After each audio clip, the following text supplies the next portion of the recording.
To create a new play with FastDraw, simply go to Play, New Play from the top menu, or select New Play button about halfway across the screen, just below the top menu. Either way, you'll get this dialog box come up, and you can type in the play name. We'll go double drag. And in team, the first time you use it, you'll only have unknown, but you can simply click add and type in any team. So we can say Southeast Melbourne, and now we'll automatically add the team in, and by default, put it to the bottom of the list. The series, we're going to run this out of horn set, which I've already created, but again, you can simply add the same way. Type would usually be play, but we'll start with the building block, and I'll show you how a building block can be used to create a play and make your life easier moving forward. With the season, we'll have the option of next season, generally available after the 1st of June, the current season, and previous seasons. Simply select the one that you want to work with, and it will base it off that. Court type, you'll see some different options. So you'll see the court for WNBA, NBA, FIBA, and some other options. Simply select the one that's best for you and your team. With the region, you'll have forecourt, backcourt, full court.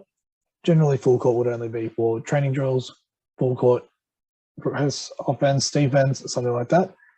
Otherwise, backcourt and forecourt, it's entirely up to you for preference. I prefer forecourt for offense, backcourt for defense. Some coaches prefer it for different things.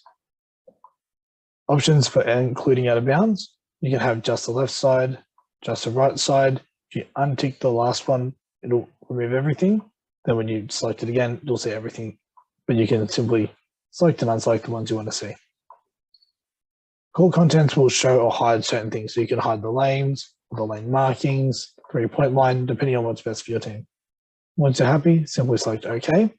And because we were in the Players tab, but we've created a building block, it's saying we need to update the filter. Say yes, and it'll just take you to building blocks. Now, the first thing you want to do is start to enter information in. So one way is to go in and go past add, say player 2 has a ball, and it automatically puts everyone there. Another option is to manually drag and drop players on by just left clicking and releasing them where you want them. Or we can click this button here, fast add, and we can left click to drop a player and right click to drop them with the ball. Once you get through all 5, it'll take you automatically to the edit cursor. Now, we're going to run this out of a horn set, so I'll just do this. I'll drag them to rearrange, which I'll put on that side. Now, if I want player 1 to have the ball, click on the player you want to have the ball, click the give ball button, and it moves it there for you. Now, one thing you can do at this point is right click and fast defense. You can add circle defenders, or you can add text defenders. Now, by default, they'll start one step basket side of their matchup. So it's not going to read that, if the ball's over here, one pass away rules or help defense, it's not going to set that up for you, but you can easily drag and drop them to put them wherever you want. You can also, so if I go back, if you've got the X3 or colors, you can click on the color button and say you're playing a team that wears red, or your alternate jerseys are red and your home team jerseys are black. You can set them up so it's easy to see red versus black. Now, the next thing you'll do is you want to add actions. So on the left-hand side, you'll see different actions. The way I prefer to do this is simply clicking, dragging, and dropping the action you want, such as a curve or an angle, then selecting when you drop the action, you'll have the option of a screen, cut, dribble, or pass. Select the one you want, and then the green squares will be the start and end points, while the yellow circle is just, how wide or sharp they curve. Now, the other option is to go here and use the fast motion button, where you can click and if you hold it and then change direction, it goes into angles. If you don't like what you have, you can click the X. You can drag and go straight. Again, where you start dragging from and when you release, that's what it will draw. You can curve it a little bit. You curve it a couple of times again. If you hover over, it will change it to an angle. Now, I prefer using this option here, but you can see the options you have available to you. You also have the option to click on a stencil, Control-C or Command if you're using a Mac, and then Control-B or Command if you're using a Mac again to copy and paste. You can also right-click, copy, cut, or paste the stencil You can delete it, same way you can just click on it and press the delete button. You also have the option to change it to a cut or something else. So if you've selected the wrong option, you can easily go in and change that. Now the next thing you can do after you've set up a building block, I'll just add this dribble in to finish it off. So we'll say double drag is to change sides of these two screens. Now we've created our building block, it's called double drag. Now if we want to create a new play, I'll hop over to the new tabs button. If I click a new play, and in the new play name, we'll just say double drag flip. So now this is just going to be a play. We'll say we're running it for go with the same team out of a horn set and say okay. So by default, it's going to filter that down, but we'll remove all this. So you'll see there's no other option out of Southeast Melbourne except for the one we've just created in plays. What we just created was a building block, which is shown here. Now, if we get into our new play, horns double drag flip, from the left-hand side, we can click building blocks, horns, and double drag that we just created. If we click on that, the first frame automatically sets that up. Now, if you're going to run a few different actions out of this horns double drag, so the horns formation double drag action, this will save you a lot of time. Instead of having to, what we just did, set them all up and run these actions, you can just drop the building block in, and then we can move on to the next frame. Now, instead of having to manually move players to where they are, we have a feature, Fast Build, where you simply click on the frame you're working on, click Fast Build, and the next frame that's unused will automatically update based on where these players end. So one dribbled from there to here. So now player one is here with the ball.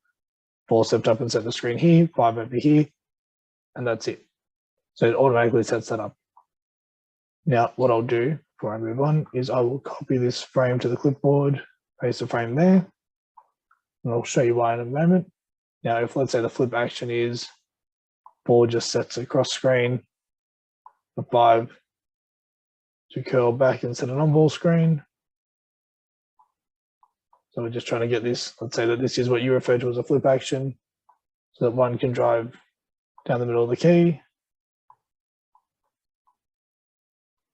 You just adjust that as you see fit.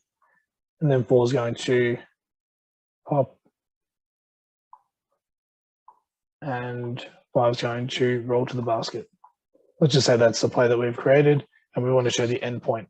We can click Fast Build, but because there is a frame afterwards with stuff on there, it's saying it's not empty. Do you want to insert or overwrite? Obviously, we'll overwrite because I didn't want that there in the first place. But that shows you that if you've gone on to the next frame and there's something there, it will give you the option to look at it before just deleting it for you. Now, some of the other options you have available with the diagrams and creating plays is the dribble handoff. So, maybe it was running here, coming off the screen, running a handoff. You can easily set that up there, change that to a cut. So change stencil to a cut. And so 4 is coming off for a handoff. So you can easily set that up that way. Generally for training, you can use cones. This might be a goal that you're using. It might be, you can set that up however you like, really. If you've got multiple baskets, and you can use that to turn the angle. So if you've got a gym with multiple baskets around, you can set that up. If you're doing circuits and you want to set up, the ball sitting on top of the cone or dribble around and you've got different things going on, you can use that as an icon for the ball. You can use the text by just dragging and dropping, and then you can add text within the actual diagram itself, which you can just say, whatever you want really, but for pop every time, do not enter 3.1. So that might be a main thing you want to highlight, that you always want to keep that space. But something that you don't have to use in there, you can use here, is you can double click on the bottom and set up a description. So like we said, for away screen 5 sprint to on ball, 4 pick and roll. So that's a description for the frame, whereas this is just some extra text. Now that might be more likely, these are options. So 5 may roll or pop, or 2 might lift, or whatever you like, but that text will be on the actual frame, whereas this is a description to the frame. Hopefully that helps you get set up with FastDraw. If you have any questions, feel free to reach out to support@fastmodelsports.com. Thank you.